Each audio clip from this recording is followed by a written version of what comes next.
Hey guys, what is going on? My name is NoJ456 and welcome back to another episode of GTA 5 tips and tricks and secrets in GTA Online. This is probably you guys' favorite series that I run on my channel. I do a regular series of, and today we're going to be covering some special stuff with the Buzzard. Now, this has been around for a while from what I understand, but I didn't know it until a subscriber tweeted it at me, and I know a lot of you guys probably will not know it either unless you were just a Buzzard killing master. I don't know if there's any way to check how many people you've killed with the Buzzard, but if there is, let me know in the comment section down below how many people you've killed with the Buzzard and which is your most killed vehicle. I'm assuming it's either a Buzzard or a tank for most people, simply because those are the easiest to get, and then you can kill the most people with them. But the Buzzard obviously is so much fun. It's the best helicopter in the game. There's another attack helicopter. It's not the greatest though. It has the miniguns, but it holds more people. It's more of like an assault vehicle. But anyway, today I'm going to be teaching you guys how to switch on lock targets without like moving your helicopter at all. Basically, you can have your helicopter completely still and then switch targets and kind of pick which one you want to shoot at. I have a really good example coming up here in a few minutes, but basically it's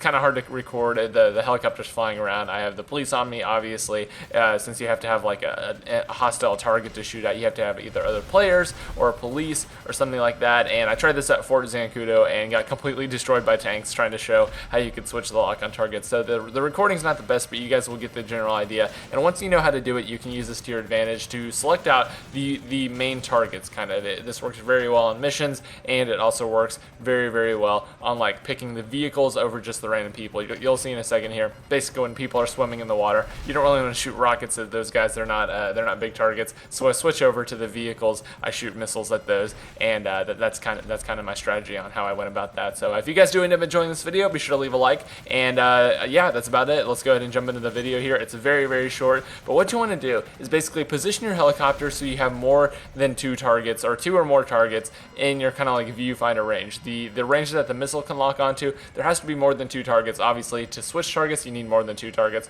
But basically, whenever you're in this range, what you're going to want to do is tap R1 or R2 on Xbox and R1 or R2 on PS3. I think they're called the exact same thing. It's it's RB and LB on Xbox. So basically, you're going to tap it. It's the same thing that you use to kind of turn the helicopter, 360 the helicopter. You're going to use that, but you're only going to tap it. If you tap it, it's going to cycle through the targets, and as you can see, it's a very useful strategy to taking out the best targets in the game. So obviously, if you're going against a tank and a car or something like that on the street, you're trying to blow up a tank, you're obviously going to switch over to the tank, and sometimes that's not really possible without this trick, just because it automatically locks onto the car first, and until you get the car out of your range, that's what it's going to be locked onto. But you can easily switch over to the tank, blow up the tank, kill those pesky trollers who are just AFK kill people. Everyone who's basically every time they spawn, they'll kill them. This is definitely a very good trick for that if there's a little squad doing that. Another really useful part of this is that the fact you can shoot a missile, you can lock onto the first target, shoot a missile, and then immediately switch to your second target and start locking onto that. So you can get twice as many missiles out just for the fact you don't have to wait for the car to blow up, you don't have to wait for it to be destroyed or anything. You can immediately switch over to the next target after you fire your first missile. The first missile will still be seeked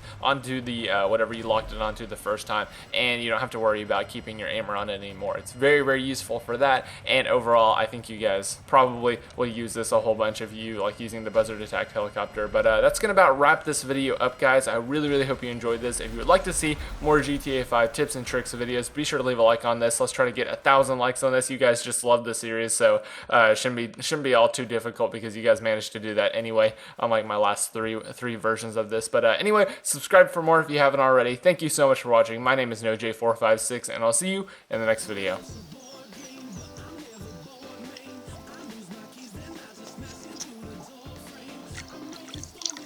Subscribe to Notch.